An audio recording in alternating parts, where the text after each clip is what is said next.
All right, so welcome back to another video. This is going to be a lot of the work going on the C6. So as said a couple videos back, my summer projects are harmonic balancer, water pump, some more bushings, oil cooler, and the DRM steering rack bushing.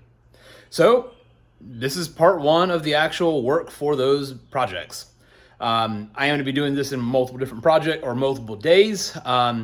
My garage is 86 degrees right now. It's cooler than some, hotter than others, and I'm probably gonna do about an hour, hour and a half of work at a time. That being said, let's go ahead and jump into what today's video is. All right, so on today's video, we're gonna be going to do some of the disassembly on the C6 behind me, getting ready for the water pump, getting ready for the harmonic balancer, and the steering rack bushings. Not going to do the oil cooler side of things yet, but again, this video is just going to be filming some of the disassembly side of things, and we'll go through that as far as the order of operations that I'm doing and go from there. Anyways, it's enough talking. Let's go ahead and get to it.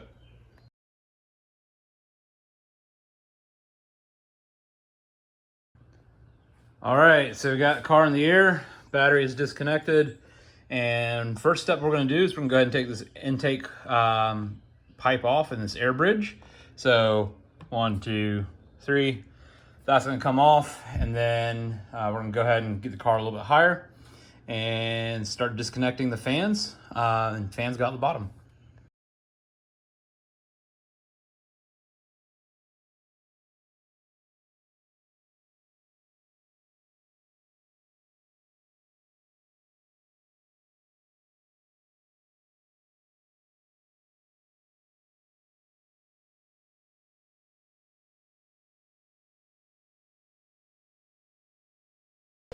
All right, again, sorry for the noise, but it's hot and I need the fan.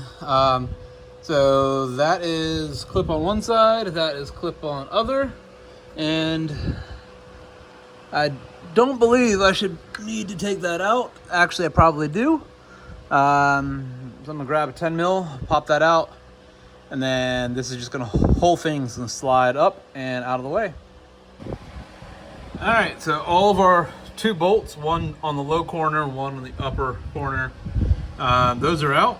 So all that's left to do is lift out of these 2 tabs, and this whole assembly is going to come down. It's just the single electrical connector that we connected from the top side. And please, if you're under the car, especially taking stuff off that there's always gonna be debris falling, wear safety glasses. All right. So one thing to note, at least on the Z51 side of things, or if you have the oil cooler on the side of the radiator, that line's gonna be a problem. And then that lower radiator, that lower radiator line is gonna be a little bit of a hassle. So you gotta angle this up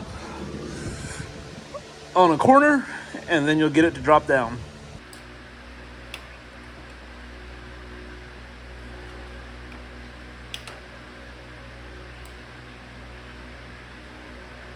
All right, so once you get your lower bolt out, go ahead and break your power wire to the alternator. Take that nut off, disconnect your connector, and then you can go ahead and finish out your top bolt. And the alternator is going to somehow carefully make its way out eventually.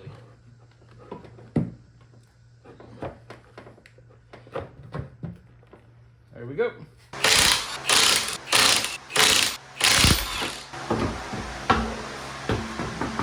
All right, so wheel is off.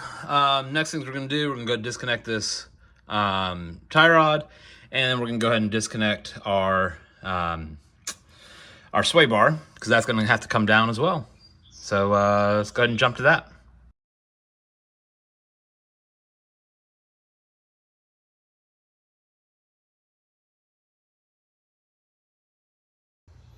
All right, so now it's time to go back under the car and go ahead and loosen up our sway bar. Then the sway bar will come out of our lower control arm and off the car.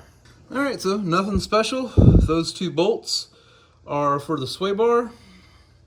So we're gonna go ahead and drop those down. Sway bars can come out.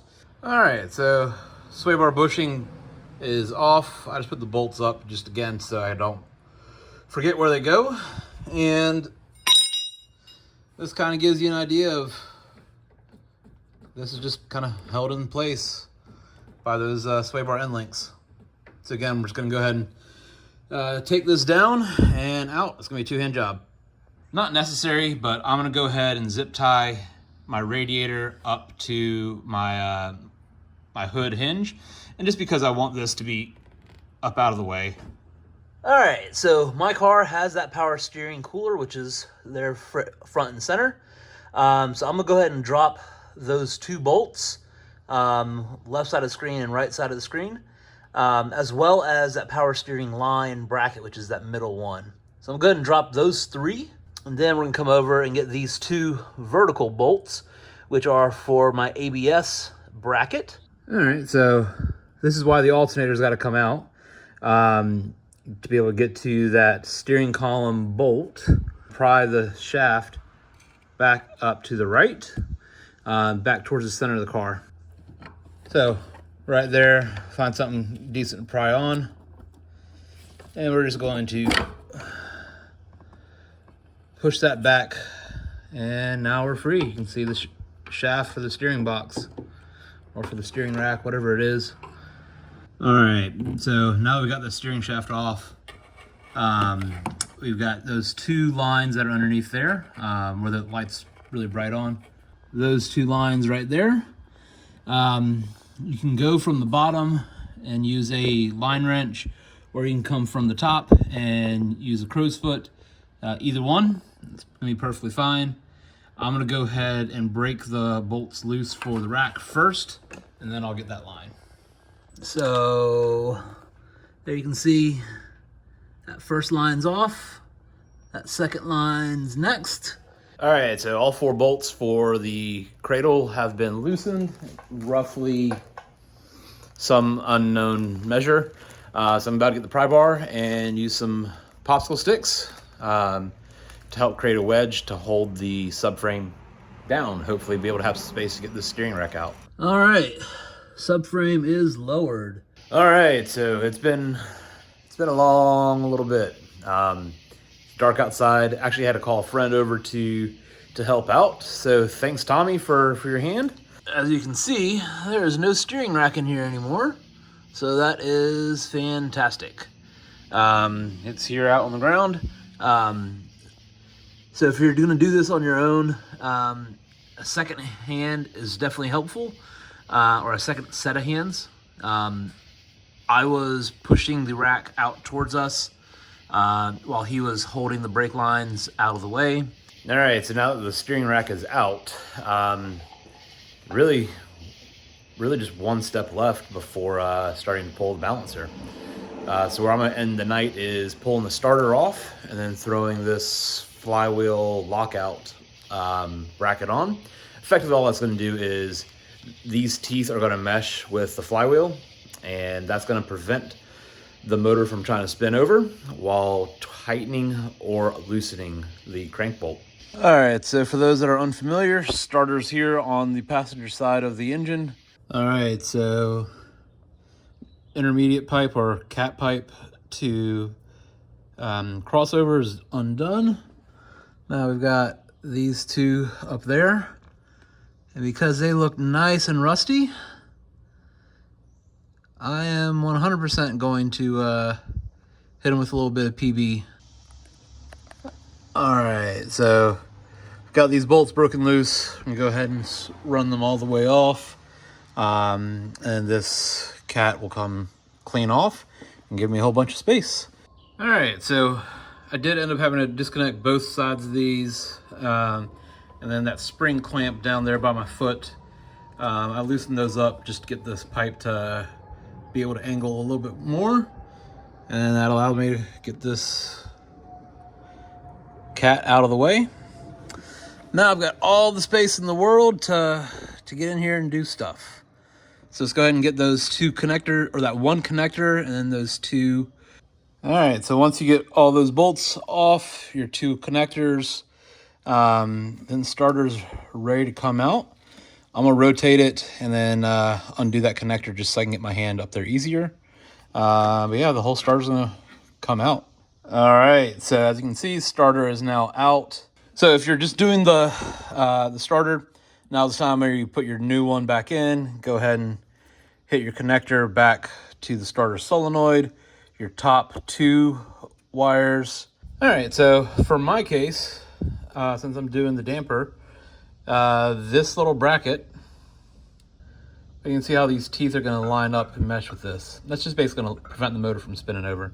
All right, so we've got our lockout bracket tightened in. I'm not tightening it too tight since that ear of the block is actually pretty vulnerable on the LS2.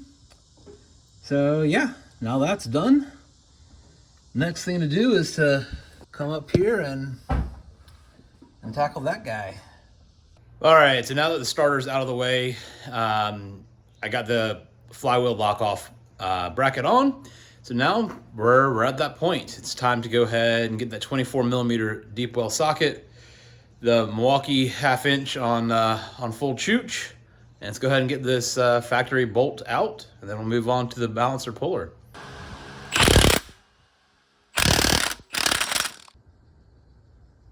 Jeez.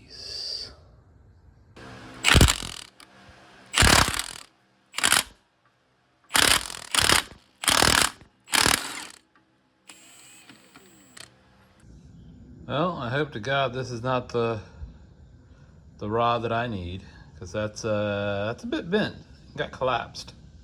Almost there.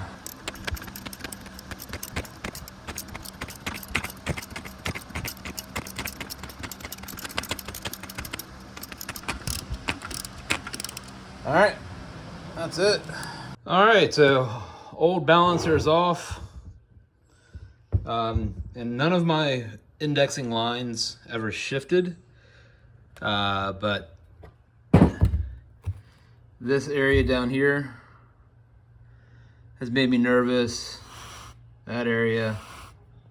All right, so I guess the last thing to do on the disassembly side of things is pull my front seal. So go ahead and go into this car, pull it underneath the lip, pry the old one out, and that's going to be everything that's going to be needing to be disassembled for this harmonic balancer project. So go ahead and get that done off camera, and that's going to be where we're going to end off this video.